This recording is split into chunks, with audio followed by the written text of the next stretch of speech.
Welcome to Larry's Library and welcome to a new Sunday Scan. This is the series where I take a look at 4 issues that I've read from my unread bin, which is back that way.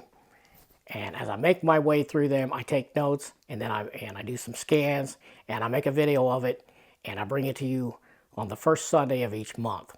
So this is the first Sunday of January, so we're taking a look at what I read last month. And it is 4 more issues of ElfQuest. And this is the epic line from the 80s where they colored ElfQuest for the first time. And so we're looking at issues 5, 6, 7, and 8. And I'll take them one at a time. So issue 5 of ElfQuest begins with, we're looking at the last of the 3 trials between Cutter and Rayek. And my favorite page on this one is really hard because there is so many great ones. But I'm going to say it's the one where Lita is dreaming and knows Cutter's soul name. And she has to admit that to herself. She knows that Cutter's soul name is Tam, T-A-M. She doesn't want to admit to that, but her heart knows it and her mind knows it. So issue 6 has this great cover, and the name of the story in this one is Wolf Song. So yeah, there's great art throughout this. It's so hard to pick these things. It really is. They remember in this one, they remember and tell stories of Cutter's dad, Bearclaw was his name.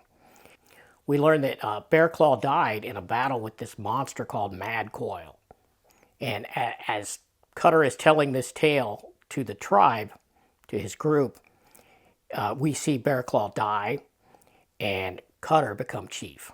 And so that's the progression that happened there. This issue ends on a bit of a cliffhanger as Cutter devises a plan to kill the creature, the Mad Claw creature. Now, of course, this is all in flashback as he's telling this around the campfire. And that's how this one ends. Pretty cool. Issue 7, this one's called Voice of the Sun. And this one, we see the conclusion to Cutter's tale about his father and the revenge that he and the tribe took on that monster named Mad Coil. Cutter's band ends up having to divert a herd of zwoots from the village, the Sunfolk's village. Now, initially I thought zwoots were horses, but they're a little bit different. They're similar to horses, but a slightly different shape and a little more savage. Very odd creatures. So volcano having some rumblings, not a full-on eruption, but that is what has driven these zwoots kind of mad, and so they're stampeding toward the village.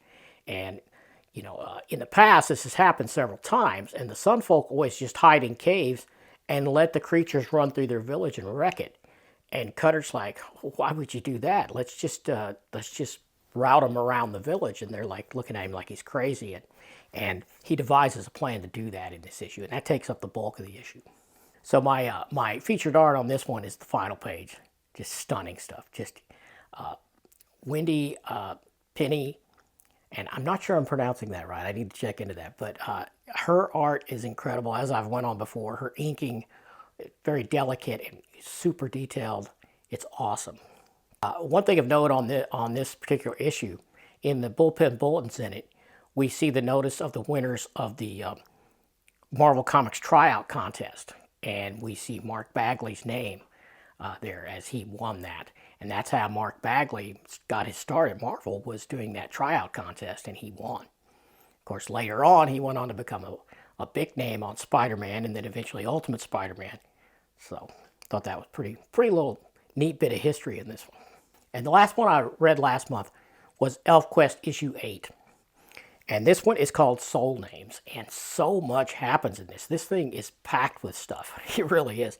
This is probably my favorite issue of the series so far, for sure, is this, number 8. And this begins with the stampede and the routing of that herd that I mentioned from last issue. And Cutter and his company, of course, save the village. They route all of the zwoots around the village so it doesn't get, trashed.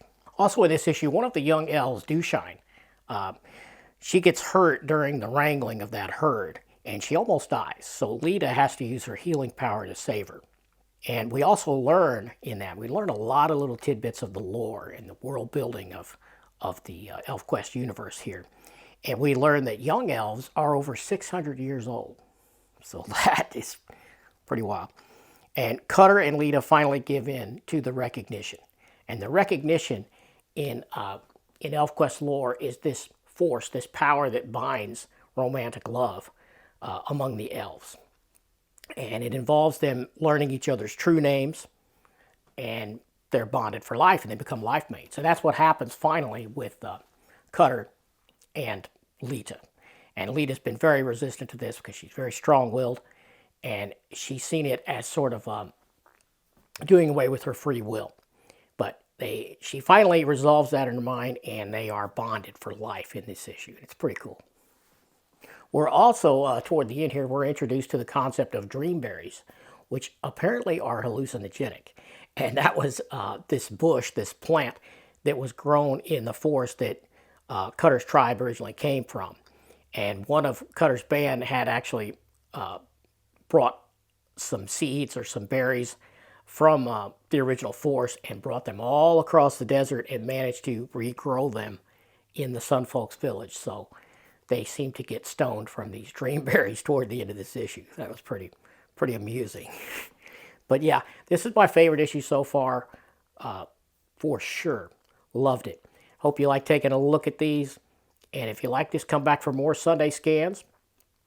Next week we'll do, or next month rather, we will do more Machine Man. The next 4 issues of Machine Man we'll do then. So hope you like that. Subscribe if you haven't got a chance to do that yet, and give me a thumbs up, and I'll see you next time.